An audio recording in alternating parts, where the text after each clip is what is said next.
anything comes out of the Canadian review that points in that direction, then we'll have to review it and make an appropriate decision. Do you think it's appropriate, though, it's a case of Caesar judging Caesar, because you need to determine whether it is new, which usually can be fairly objectively determined, but whether there is significant material, both new and significant?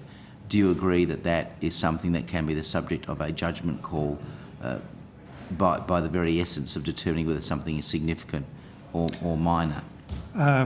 I would totally agree, Senator, that this is a matter of judgment. This is a matter of judgment that by the Transport Safety Investigation Act is given to the ATSB as constituted by its 3 commissioners. But do you consider, given the matters that arose out of the Senate inquiry, the evidence that was given, and that whole process and issues with respect to the MOU between CASA and the ATSB, for instance, and other matters about that downgrading of the nature of the report from critical to a, I think, minor safety incident, do you think in those circumstances it would be preferable for public confidence in the ATSB for there to have been an impartial arbiter or impartial advice sought from an expert to give advice to the ATSB in respect of that, rather than the commissioners basically just making a judgment call as to whether it ought to be amended or reopened based on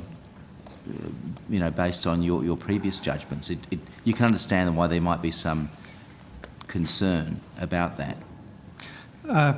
I understand the concern, Senator, and all I can reiterate is that the responsibility for making those judgments by law rests with the ATSB, and we will continue to exercise our responsibilities under the Act. Sure, I understand your responsibilities under the Act, but do you consider it preferable in terms of the public confidence in the ATSB, given the highly critical nature of the Senate Committee's report with respect to the Polaire incident, and criticisms from others who gave evidence to the inquiry, that it would not be unreasonable for the ATSB to have sought an independent person, an independent entity, to provide advice before you considered whether there was something new and significant in the context of reopening any investigation into the Polaire incident?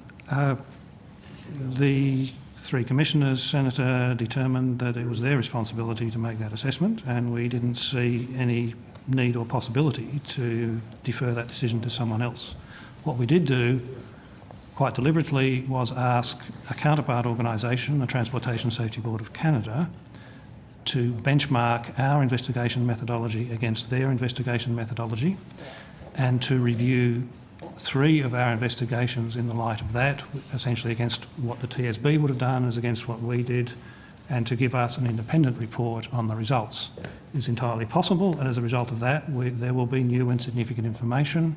If there is, then the Commission will reopen the investigation. But it goes beyond methodology, doesn't it? Because methodology, looking at the methodology of the ATSB is a little different from the reality of how the ATSB may or may not have implemented that methodology. It's the methodology and how it was applied, Senator. Okay, so it does go beyond methodology. Very much beyond methodology into how it was applied. I think, Senator, going back to my earlier answer about the integrity of the process, the terms of reference that have been given to the Transportation Safety Board of Canada and the way in which they're looking at that will, and the advice to government from the ATSB on that process will underpin the government's response when that is tabled in terms of the very questions you're asking, I think. But Mr Murdoch, you understand that the disquiet in the aviation community that the ATSB was effectively Caesar judging Caesar. The commissioners had to make a determination as to whether they did a good job or not in terms of their previous report that was a subject of scathing criticism by a Senate inquiry. And certainly I understand. But you acknowledge that? I understand, and I've certainly closely reviewed the Senate inquiry report, but I think Mr Dolan has set out for you, in seeking the advice from the Canadian authorities, is the way in which the ATSB has sought to deal with a number of the issues raised in the Senate committee report. Mr Murdoch, one of the things Mr Dolan said to us earlier was that the TSB were going to give them a draft so that they could look at issues of fact. We've just had a prolonged discussion between Senator Xenophon and Mr Dolan around new and significant, and the facts, as came out in paper very clearly before the Senate committee, was that there was new information, and particularly I refer to the Chamber's report, It was significant because the ATSB report said that the regulatory system that was in place didn't need investigation, and yet the new information highlighted that CASA itself knew that there were significant deficiencies in that which had not been highlighted. So the evidence in black and white said it was new and significant. Our concern is that if ATSB are given the role of deciding what is factual and if there are factual errors in the TSB report, if TSB say this is new and significant and it should have been investigated, what we've just heard from Mr Dolan yet again is that the ATSB consider it completely within their remit to say, well, we are the ones legally charged with deciding if it's new and significant. We decide that's factually incorrect, send it back to the TSB with an amendment. That hardly inspires confidence in the aviation community in Australia. I didn't read the way you've taken that from what Mr Dolan has said here today or previously in relation to the nature of the Canadian draft report. I wouldn't lead you to the conclusion that you've reached, I don't think, Senator. Knowing the way in which these processes are undertaken and the integrity of the agency involved, I don't think you could lead to the conclusion you're reaching from the ATSB being asked to fact-check a document. I don't think that's the way the Canadian authorities would ever see that taking place. Well, can I ask you then, Mr Murdoch, was the Chambers report new information?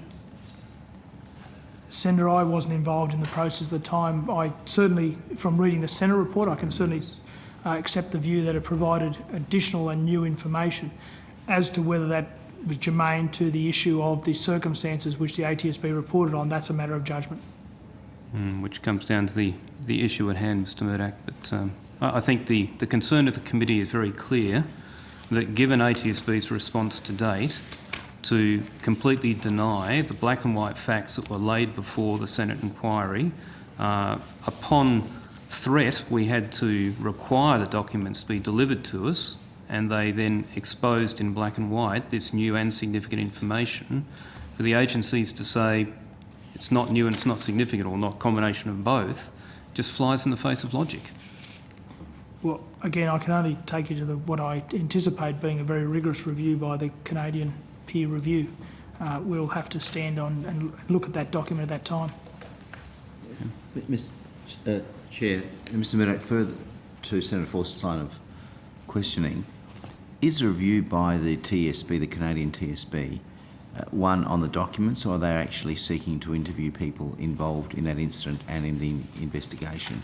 I don't know the end. I don't know the full circumstance of what they're reviewing, Senator. I'll take that on notice and come back to you. Well, does Mr Dolan know whether, is it a review on the documents or is it a review that goes beyond that? In other words, interviewing members of the ATSB and some of the other parties that gave evidence, including to the inquiry, Senate inquiry, including those who are actually involved in the incident itself? Ms Tadros was clear that it was not the purpose of this investigation, of her independent review, to undertake a re-investigation of the Pell Air accident or the other two accidents that were also part of the terms of reference. And so the review has been limited to all the material available, all the relevant material from the ATSB and interviews with ATSB staff. Well, hold on. So it's basically a review on the documents, is that right?